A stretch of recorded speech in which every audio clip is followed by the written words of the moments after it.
네, 일단 수급만 딱 거래소에서 놓고 보자면은 좀 눈치 보기 장세가 이어지고 있습니다. 양 매도가 나오고 있지만 외국인과 기관 모두 순매도 규모가 100억 원대로 크지는 않은 상황인데 어떻게 포인트를 좀 한 주간에 또 잡아야 하는지 알아보도록 하죠. SK증권 영업부 PIB센터의 김우식 차장입니다. 안녕하세요. 네, 안녕하십니까. 네, 이번 주는 먼저 전반적으로 어떤 얘기를 해주고 싶으세요? 예, 오늘 수급 포인트도 되겠고요. 또 2부 한 주 동안의 그 수급 포인트가 되겠는데, 한중일 시험대 정도로 하겠습니다. 적당한 표현이 없어서 이렇게 했는데, 3종 그 악재에 대한 테스트가 이번 주에 진행되지 않을까 하는 생각이 듭니다. 우리 증시가 지금 고전을 하고 있는 많은 이유들이 있겠지만은, 당연히 수급 측면에서 외국인이죠. 외국인 매도가 지금 고생을 시키고 있는데, 현선물 매도가 고생을 시키고 있는데, 이를 유발하는 세 가지 요인을 우리가 꼽는다 그러면은, 많은 요인이 있겠지만은, 첫째는 중국 경기 부진, 자, 이 부분이 되겠고요. 두 번째는 환율이겠죠. 또 세 번째는 우리 국내 어떤 기업들의 4분기 실적 불안입니다. 자, 이 세 가지인데, 중국 경기가 부진하고 또 상반기에는 개혁 조치가 이어질 것으로 지금 예상을 하고 있기 때문에 중국 증시는 2000포인트 지금 근처까지 왔죠. 2000포인트 초반에서 하방 테스트를 진행 중이고, 또 환율은 역시나 그 원화도 있지만은 엔화 약세가 지속적인 악재가 되고 있지 않습니까? 자, 이게 또 아무래도 부양책으로 인해서 일본 내쪽으로 보더라도 긍정적인 요인과 지금 부정적인 요인이 모두 발생하고 있는 상황인데, 이 부분이 예민하게 우리가 지금 반응을 하고 있고요. 또 여러 이런 대외적인 악재도 문제가 되겠지만 가장 핵심적인 문제가 되는 것은 실적 아니겠습니까? 지난번 삼성전자의 실적 쇼크, 거기서부터 시작된 실적 불안감이 여전히 이어지고 있기 때문에 상당수 종목들의 지금 실적 컨센서스가 계속 내려가고 있더라. 자, 이런 게 한 세 가지 정도의 어떤 불안 요인인데, 이번 주는 이 불안 요인을 모두 테스트를 받을 것 같습니다. 글로벌 주요 경제 일정을 보시면은 좀 한눈에 들어올 텐데요. 보시면은 다른 좀 자잘한 내용들은 다 뺐습니다. 다 빼고, 우선 20일 보시면은 오늘이죠. 자, 오늘 보시면 중국 4분기 GDP가 발표가 됩니다. 12월 산업 생산도 있지만 이게 발표가 되고, 또 23일 보시면은 제조 PMI 발표가 되고요. 또 컨퍼런스 보도에서 경제 성장 지수도 발표됩니다. 미국 같은 경우는 경제 지표 발표되는 게 많이 없죠. 자, 중국 지표가 많이 발표가 되기 때문에 아마 이를 통해서 상해 지수의 하방 경직성을 아마 테스트할 가능성이 높고요. 거기다가 또 BOJ 통화정책회의가 21일부터 화요일부터 수요일까지 이어집니다. 자, 여기서 어떤 코멘트가 나올지, 엔화가 어떤 방향으로 움직일지 추첨하고 있는데, 어느 방향으로 움직일지가 또 한번 시험대에 오를 것 같고요. 자, 세 번째로 보시면은 삼성전자에 이어서 23일 현대차의 실적 발표가 나옵니다.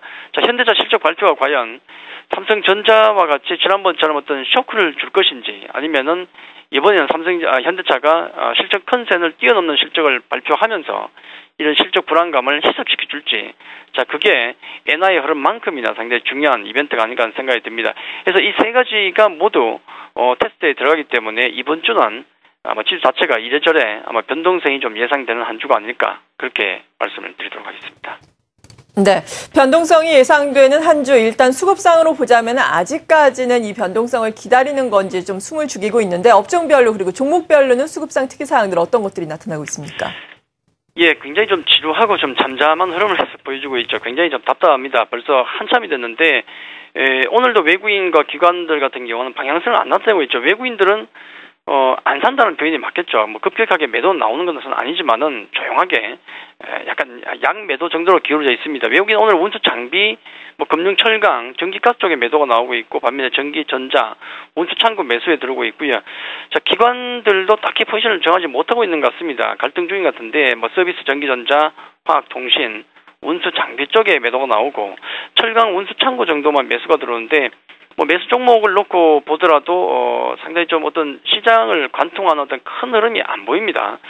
자, 외국인과 기관이 지금 SK 하이닉스에 대한 어떤 쌍끌이 매수가 들어온다는 점 좀 특징적이고, 또 금융주가 좀 시끄러웠는데 매수가 들어온다는 점이 또 특징적이고요. 그 외에 외국인 GS건설, 기아차, GKL 같은 종목, 기관은 한국전력, 우리금융, 두산중공업 등이 있지만은 워낙에 매수세 자체가 숫자가 너무 적습니다. 그래서 큰 의미는 좀 두기 어려운 상황이라서 아마 이번 주에 어떤 여러 가지 아마 중국 내일 또 미국 휴장이니까 중국 지표에 대해서 굉장히 예민하게 반응할 겁니다. 해서 그 지표를 기다리는 어떤 관망세가 지금 아닌가 하는 생각이 든다. 그렇게 정리를 해드리겠습니다. 네, 그렇다면 아직까지는 개인들의 입장에서도 좀 관망을 해야 하는지 잠시 후에 알아보겠습니다. 진정한 포천 이동갈비의 참맛을 이제 집에서도 즐긴다. 포천 이동 소갈비. 이곳 갈비 맛을 그대로 살려낸 맛의 포인트는 질 좋은 고기의 기름기를 잘 제거하고 손으로 일일이 잘 포를 떠 가진 양념을 더한 후 48시간 동안 냉장고에 잘 재워놓는 것. 그래야만 양념이 잘 스며들어 부드러운 고기 맛을 낼 수가 있다고 한다. 그 포천 이동갈비의 부드러운 수제갈비 육질과 물리지 않고 계속 당기는 깊은 양념 맛 그대로.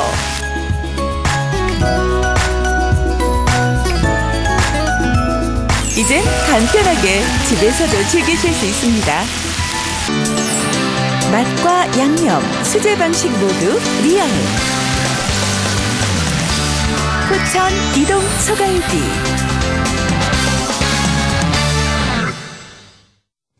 네, 앞서서 변동성을 확대시킬 수 있는 많은 요인이 있기 때문에 아직까지 시장은 숨죽이고 있다. 관망세를 외국인과 기관이 좀 보이고 있다라고 말씀해 주셨는데 개인의 입장에서의 투자 전략은 좀 변화가 있습니까? 어떻습니까? 상당히 좀 죄송스럽죠. 시장의 변화가 좀 왔으면 좋겠는데 벌써 글쎄 몇 달째 제가 같은 비슷한 전략을 계속 말씀을 드린 것 같습니다.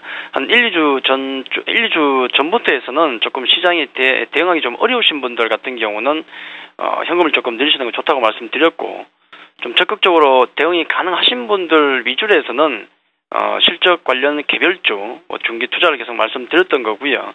대형주들 같은 경우 지수 관련 대형주는 답이 없죠. 실적 성장성이 이미 둔화된 걸 확인했기 때문에 그런 종목군들은 단기적인 어떤 박스권 매매 정도만 말씀을 드리고 있습니다. 아마 당분간은 제가 그때 삼성전자를 기준으로 해서 말씀드리기를 삼성전자 기준으로 향후에 한 2개월 전후 정도의 시장 안정 기간이 필요하다고 말씀을 좀 드렸었거든요. 아마 그 구간이 좀 진행이 될 것 같습니다. 당장 여기서 V자로 급 반등하기는 좀 힘들 것 같고 기간 조정이 좀 필요한 과정이 필요하기 때문에 분명히 대형주는 단기적으로 박스권 매매하시고요. 자, 실적 개별주 정도만 중기 투자하자. 가장 중요한 것은 우리가 역시 제가 항상 강조드리는 거 실적 시즌에 들어왔기 때문에 보유 종목에 대해서 실적을 꼭 체크하자. 코스닥이든 대형주든 이런 종목 따라가는 건 좋습니다만은 반드시 실적을 체크하고 따라가시는 게 굉장히 중요한 거고요. 실적이 안 되는 종목들은 철저하게 단기로 하시고 실적에 대한 믿음이 있는 종목이라 그러면은 좀 흔들리더라도 그런 종목만을 보유하고 가자. 그렇게만 제가 말씀을 드리도록 하겠습니다. 네, SK증권 영업부 PIB센터의 김우식 차장과 함께 수급을 바탕으로 한 투자 전략까지 그리고 일정까지 자세하게 들어봤습니다. 고맙습니다.